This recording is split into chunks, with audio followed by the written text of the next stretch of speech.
स्वागत है आपका एमबीएससी न्यूज में और मैं हूं आपके साथ दिव्या शेखावत। ओशो यानी आचार्य रजनीश 20वीं सदी के उन हस्तियों में से एक थे जो अपने विचारों को लेकर सबसे ज्यादा विवादों में रहे। वही 1979 में आई ओशो की किताब संभोग से समाधि की ओर धर्म गुरुओं के बीच भूचाल ला दी।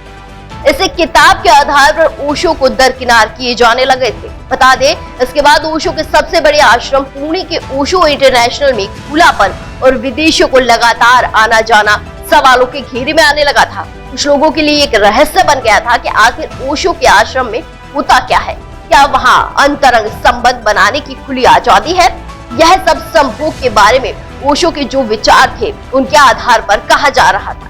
आइए जानते हैं क्या कुछ होता है ओशो के आश्रम में।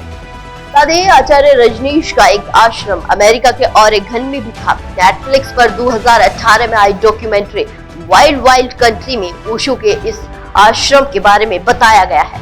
इस डॉक्यूमेंट्री का रिव्यू किया था द गार्जियन के पत्रकार सैम वॉलस्टन ने, लेकिन उन्होंने इस डॉक्यूमेंट्री में जो दिखाया उससे भी अधिक जानना चाहा है। सैम ने बात की नोवा मैक्सवेल से, जो अपने माता पिता के साथ ओशो के पुणे वाले आश्रम में रह चुका था। वहीं नोवा के माता पिता एक भारतीय मित्र के कहने पर 1976 में लंदन में अपना कामकाज छोड़कर पुणे के आश्रम में आए थे।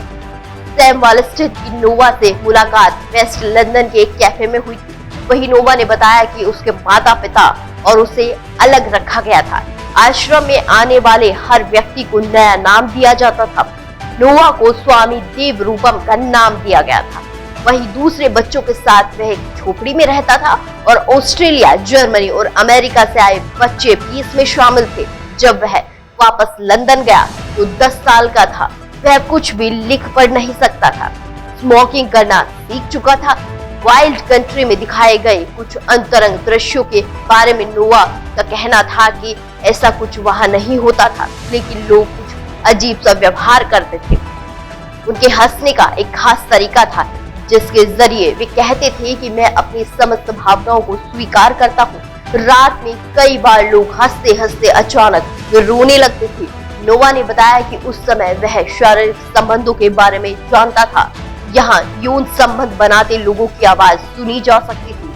नोवा ने बताया था कि उससे यह पता चलता है कि उसके माता पिता के अलग अलग पार्टनर है, लेकिन उन्होंने इससे लेकर कभी निराशा जाहिर नहीं की थी।